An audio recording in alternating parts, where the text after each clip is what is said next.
Alle haben da sofort reagiert, nein, Tasche auf dem Boden geht gar nicht.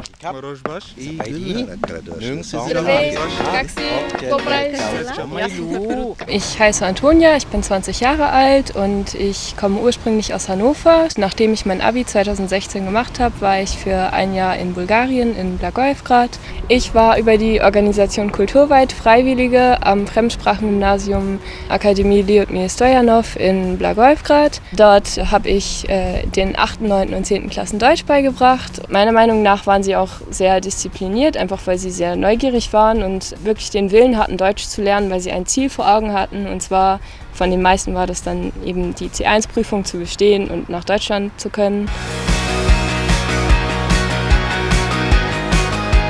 Wenn ich jetzt zu anderen Deutschen sage, ich war in Bulgarien und habe dort unterrichtet, dann haben viele gefragt, ja, hast du da Englisch unterrichtet? Und ich so, nein, ich habe Deutsch unterrichtet. Und dann waren alle, wie, die lernen da Deutsch?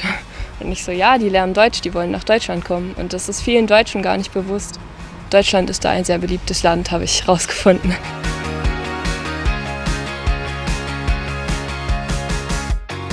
Mein erster Schultag lief so ab, ich bin mit meiner Betreuerin Katja in die 9. Klasse gegangen und wir haben gerade den Raum betreten. Da wurden wir von den Schülern bestürmt und hatten dann plötzlich ganz viele Blumen in den Armen. Und das war für mich auch was ganz Neues, dass alle Lehrer von jedem Schüler Blumen geschenkt kriegen. Das hat sofort gute Laune gemacht, dass das ganze Lehrerzimmer nach Blumenladen gerochen hat.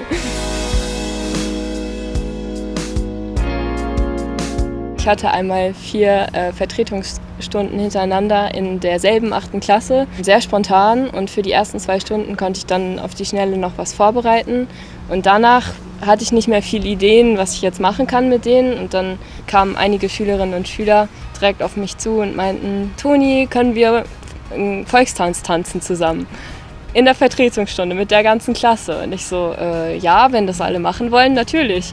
Und sowas kann ich mir in Deutschland gar nicht vorstellen, dass ich mit meiner Klasse im Vertretungsunterricht Volkstanz tanze. Und dann haben wir halt eben Volksmusik angemacht, ein paar Tische zur Seite gerückt und dann im Kreis Volkstanz getanzt. Das war sehr, sehr cool.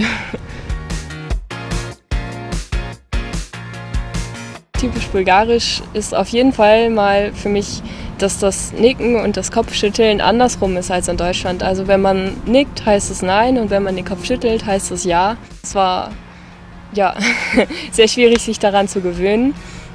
Letztendlich habe ich es dann geschafft und habe auch immer, wenn ich zum Beispiel Essen bestellt habe oder so, habe ich dann immer, wenn der Kellner gefragt hat, ja, möchtest du Wasser haben, dann immer ja. Ich denke, dass die Bulgaren sehr viel abergläubischer sind als die Deutschen zum Beispiel. Das merkt man auch zum Beispiel daran, dass keine Tasche auf den Boden gestellt werden darf. In Deutschland ist es ganz normal, dass man seine Handtasche oder seinen Rucksack mal auf den Boden stellt. Und in Bulgarien habe ich das am Anfang einmal gemacht und meine ganze Klasse hat gesagt, Toni, das darfst du nicht, das bringt Unglück. Und ich musste die Tasche auf meinen Puls stellen und hatte dann weniger Platz, aber das war ein Muss und alle haben da sofort reagiert, nein, Tasche auf dem Boden geht gar nicht.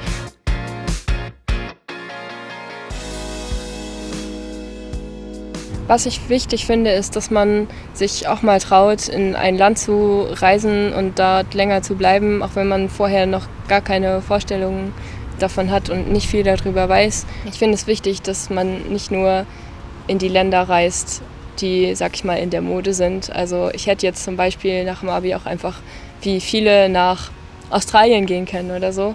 Aber für mich war es fast spannender, jetzt Bulgarien zu entdecken, weil ich über Bulgarien eben noch nichts wusste.